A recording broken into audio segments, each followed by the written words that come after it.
Hello my dear students, welcome to Clifford classes.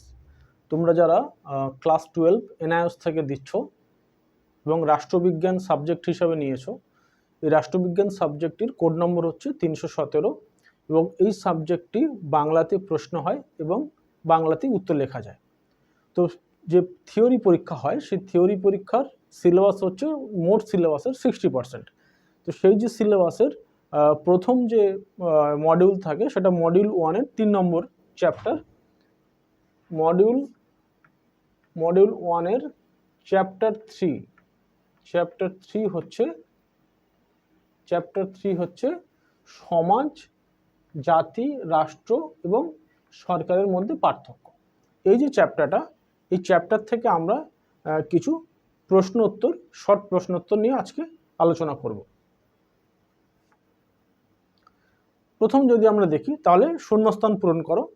এই শূন্যস্থান পূরণ করো। প্রথম প্রশ্ন হচ্ছে প্রাচীন গ্রিকদের কাছে পোলিশ ছিল একই সাথে নগর এবং ড্যাশ। নগর এবং কি হবে এখানে? নগর এবং রাষ্ট্র। আগেকার দিনে গ্রিকদের সময়, সেই সময় যেটি নগর ছিল সেটাই রাষ্ট্র ছিল। রাষ্ট্রের আয়তন খুব ছোট ছিল, একটা শহরই একটা রাষ্ট্র ছিল, ঠিক আছে? সেজন্য প্রাচীন গ্রিকদের কাছে পোলিশ ছিল একই সাথে নগর এবং রাষ্ট্র, ঠিক আছে? 2 নম্বর প্রশ্ন, উদ্ভবের দিক থেকে বিচার করলে সমাজ রাষ্ট্রের আগে এসছে না পরে এসছে, অর্থাৎ সেটা বলতে হবে। তো যদি আমরা উদ্ভবের দিক থেকে দেখি তাহলে আমরা দেখব যে রাষ্ট্র অনেক পরে এসছে, সমাজ অনেক আগে থেকেই আছে। ফলে সমাজ হচ্ছে রাষ্ট্রের পূর্ববর্তী,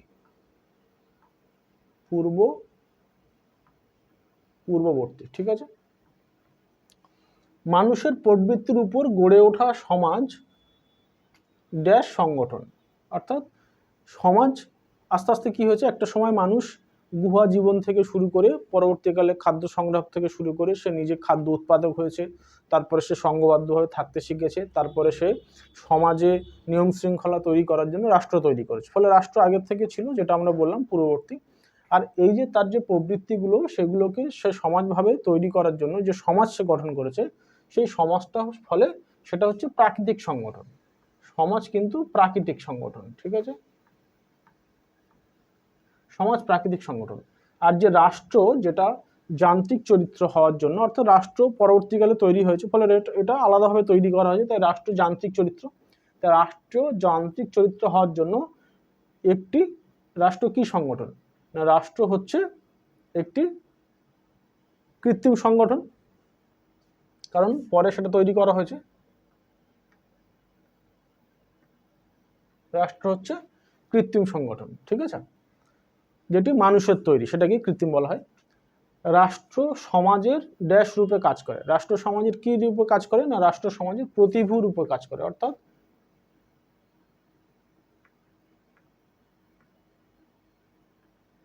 প্রতিনিধি হিসাবে কাজ করে, ঠিক আছে? সমাজের ড্যাশ পূরণের উপায় হলো রাষ্ট্র। রাষ্ট্র কেন তৈরি করা হয়েছে না, একটা সমাজের নির্দিষ্ট কিছু লক্ষ্য থাকে যে এই সমাজটা রাষ্ট্রের মাধ্যমে সে শক্তিশালী হবে, বাইরের থেকে তাকে যাতে কেউ আক্রমণ না করতে পারে, তার যাতে নিরাপত্তা ঠিকঠাক থাকে, তার নাগরিকরা যাতে সুসংগঠিত হয়, জ্ঞান বিজ্ঞানে এগিয়ে যায়, এই যে রাষ্ট্রের লক্ষ্য এগুলো। তাহলে সেই যে সমাজ, সেই সমাজের লক্ষ্য পূরণের জন্য লক্ষ্য পূরণের উপায় হচ্ছে রাষ্ট্র। সেই জন্যই রাষ্ট্র তৈরি করা হয়। তাহলে সমাজের লক্ষ্য পূরণের উপায় হচ্ছে রাষ্ট্র, ঠিক আছে?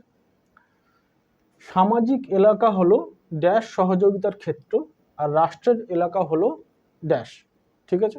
সামাজিক এলাকা হলো স্বেচ্ছাভিত্তিক, কারণ সমাজে সবাই নিজ স্বেচ্ছায় এক জায়গায় হয়েছে, ঠিক আছে? তাহলে স্বেচ্ছাভিত্তিক সহযোগিতার ক্ষেত্র। আর রাষ্ট্রের এলাকা হলো যান্ত্রিক, কারণ রাষ্ট্রটা আলাদাভাবে তৈরি করা হয়েছে, ঠিক আছে?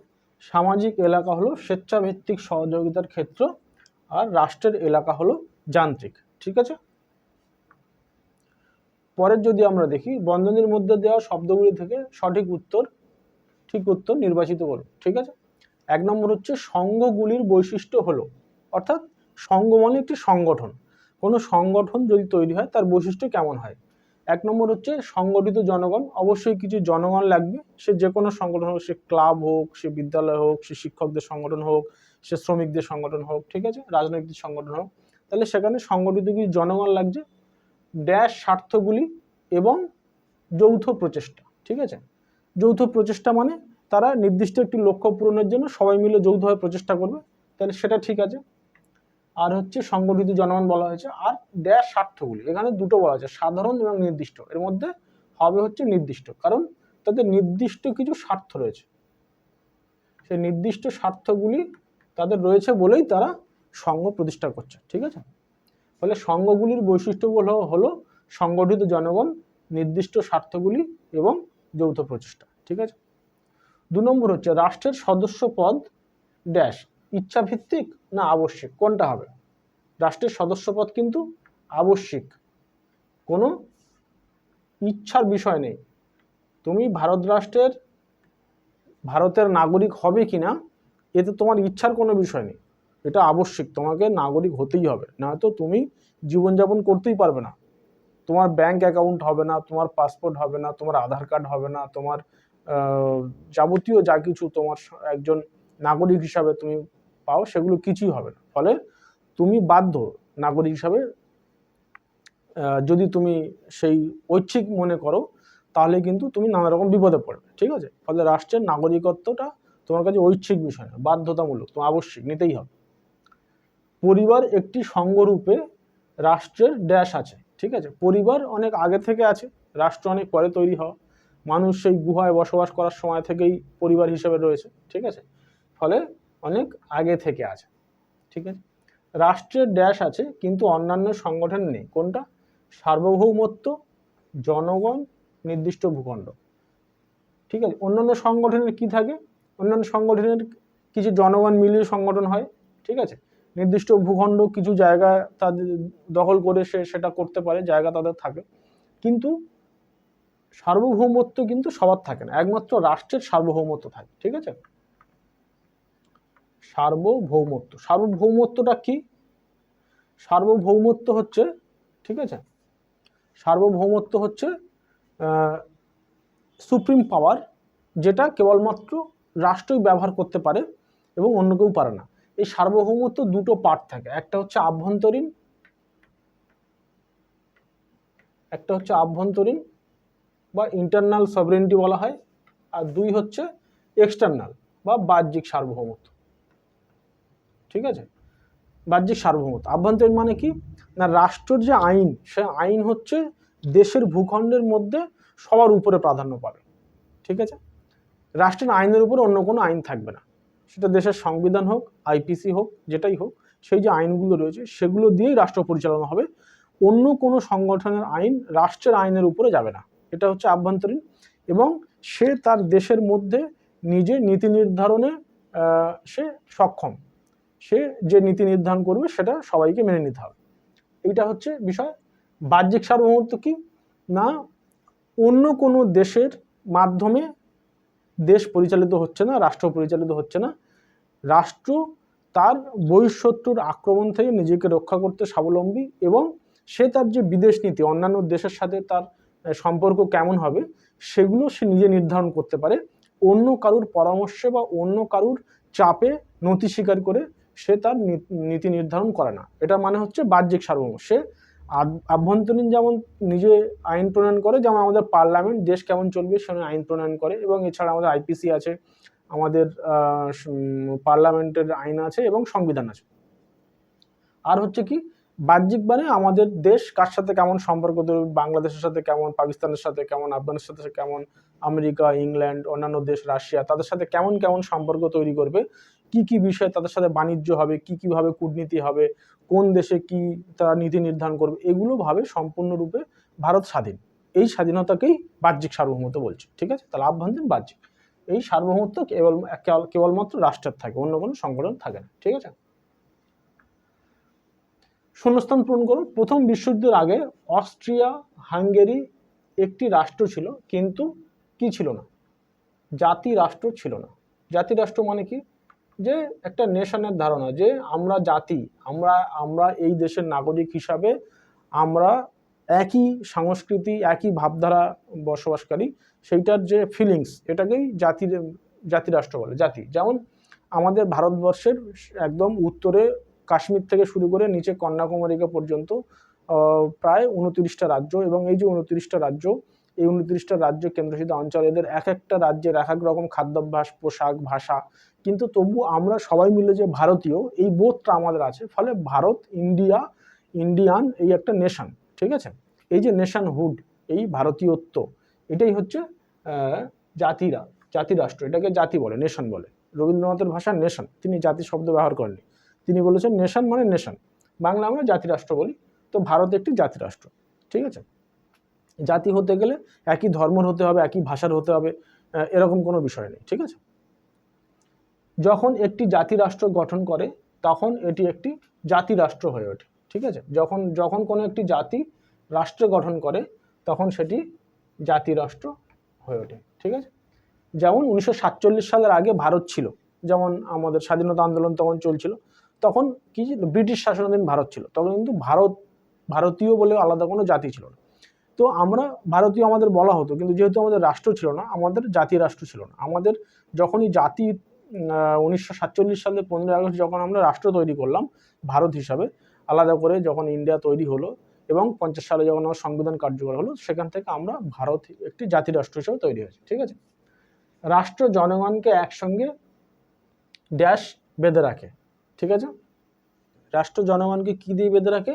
না, রাষ্ট্র জনগণকে আইন দিয়ে বেঁধে রাখে, ঠিক আছে? আমাদের ভারতবর্ষের যে প্রান্তেই যাও না কেন, যে রাজ্যেই যাও না কেন, আইন সব জায়গায় সমান। সে পার্লামেন্টের আইন এবং আইপিসি বা আমাদের যে সংবিধান আছে, সারা ভারতবর্ষের যে রাজ্যেই তুমি যাও না কেন, আইন সবসময় একই থাকবে। ফলে আইন পরিবর্তন হবে না। ফলে রাষ্ট্র তার জনগণকে আইন দিয়ে বেঁধে রাখে, ঠিক আছে? রাষ্ট্র একটি ড্যাশ ধারণা, জাতি একটি সাংস্কৃতিক ঐক্য। রাষ্ট্র কি? রাষ্ট্র একটি রাজনৈতিক ধারণা, ঠিক আছে? কারণ আমরা যে রাষ্ট্র, আমরা ভারতবর্ষ হিসেবে একটি রাষ্ট্র, তার মানে আরো অন্যান্য অনেক রাষ্ট্র আছে, তাদের মধ্যে আমরা একটা রাষ্ট্র। আমরা কোন রাষ্ট্রের সাথে কেমন সম্পর্ক রাখবো, কার সাথে মিত্রতা রাখবো, কার সাথে বৈরিতা রাখবো, শত্রুতা রাখবো, আমরা কার সাথে ট্রেড করব, কার সাথে ব্যবসা বাণিজ্য করবো, কার সাথে করবো না, ঠিক আছে?